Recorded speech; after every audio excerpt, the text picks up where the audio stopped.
In the last video, we covered some of the most recent Chapter 3 items showcased to us by the Raft developers, but since that video we've been given yet another teaser, and this one changes everything. Raft, like most survival games, is known for its enjoyable building mechanics. One of the biggest selling points with Raft is that you can design your own personal raft however you like it. Whether that be messy, small, clean, spread out, huge, it doesn't matter, because it's all up to your own discretion, and there are no rights or wrongs.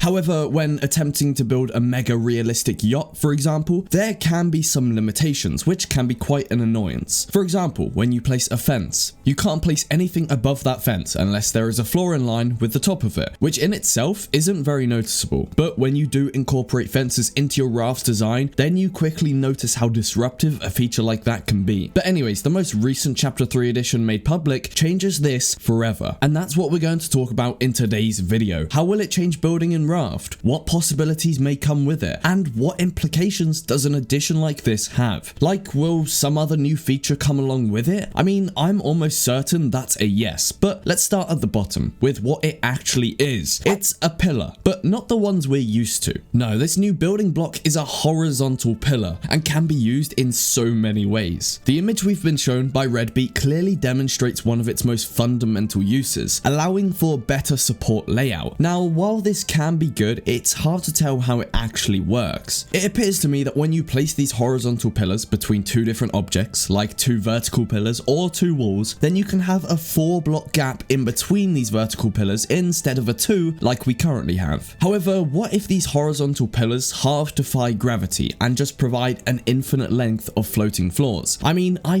definitely wouldn't complain, but I do feel like the way that Redbeat have demonstrated this new mechanic clearly shows its limits, and that'll most likely be 2 horizontal pillars back to back, meaning after 2 of them you'd probably need another vertical support to make sure the foundations in the middle don't collapse. But besides that, there are way more possibilities to this kind of thing. I mean, let's be real, I highly doubt that that sort of thing would be implemented into Raft, but it would be amazing, since that's the one thing that's kind of held me back when building in Raft. Some building blocks like roofs only rotate on a 90-degree basis instead of a 45-degree basis like the fences do, for example. But anywho, with an addition like these pillars, does this now mean that our floating floor trick will no longer work? I hope not, but it could possibly completely void the floating floor trick if this technique is actually better. But of course, we won't know which one will still be more beneficial until we actually get to try the update out for ourselves. Also, if your raft does make use of the floating floors trick, don't worry guys. In the event that that floating pole trick is removed out of the game, rest assured that it wouldn't all collapse, and the developers themselves said in the Raft Discord that they'd either warn everyone or just find a workaround. Also, with this showcase, it's pretty clear to me that Redbeat are going very full on with this update and aren't scared to tackle any aspect of the game, since we did just receive the renovation update in which we were given countless new building items and decoration additions, but I don't think that's where it will end. In fact, I think Chapter 3 will be almost just as jam-packed with maybe not furniture, but definitely changes to the core identity of building within Raft. I'm talking different building materials, not just wood. We may see the addition of a fully fledged metal building material, since it would match the new anchor coming in Chapter 3 perfectly. And if they do go ahead and add different building materials, then it's quite likely we'll be getting new core items as well. For example, the scrap metal I mentioned earlier, perhaps brick, and if my theory of the third Chapter 3 island being in a jungle biome is true, well then we may get our hands on some bamboo as well. But whether that will be used for building or for something else like weapons is still up to our imagination, at least until we get that final Chapter 3 dev blog. Speaking of building changes though, one other addition I'd really like to see are some trap doors, or maybe a hatch, whatever they want to call it, just something to place on top of ladders or holes in the floor so that we can go directly down to the bottom floor, but also close the door behind us so that when we're on the second floor we don't just constantly fall down. Also, currently Raft is quite renowned for having some pretty controversial building collision to say the least, and I do hope this is something Redbeat addresses in Chapter 3, because while I think it's done pretty well at the moment, there are some things that I think could be improved, like the collision of stairs with random objects like bins. And also, not being able to place roof ends inside of a fence is a shame because it actually looks really good, especially when trying to create a streamlined looking ship. And before we go anywhere, there actually has been yet another teaser shown to us since this horizontal pillar was released. Admittedly though, this teaser is nowhere near as substantial, but kind of supports my argument argument for us getting upgraded items to correlate directly with the building materials we have in the game. One of the developers from Redbeat, Benson, was talking in the official Raft Discord while I was writing this script and actually showed everyone the new net collector coming to Raft in chapter 3. And before you jump to any conclusions, no, it's not electric and is actually no different in the way it operates to the one we already have in the game. It looks like the nets will follow the pattern of building blocks by having two different possible material types, the old wood and the new wood, which is actually pretty cool. Honestly, my entire raft is currently using the new wood at the moment and my nets look super out of place, so something like this is actually a very cool addition, and if you didn't know about it before, now you do. Oh, and Benson also teased the community a little more by nonchalantly dropping two so-called teasers in the form of tiny screenshots, which are meant to show something in chapter 3, but looking at these images, I really can't recognize anything, nor can I even try imagine what these pictures are actually showcasing. And if I'm being honest, I wouldn't be surprised if these images aren't even showcasing chapter 3 features and Benson is just playing with us. But that's all I wanted to cover for today, guys. Let me know in the comments what other features you think Redbeat might show us next. Make sure you subscribe to the channel if you're new around here and leave a like on today's video if you enjoyed. Thank you so much for all of the insane support recently, my friends. Seriously, it means a lot. But for now, enjoy the rest of your day and I'll see you next time.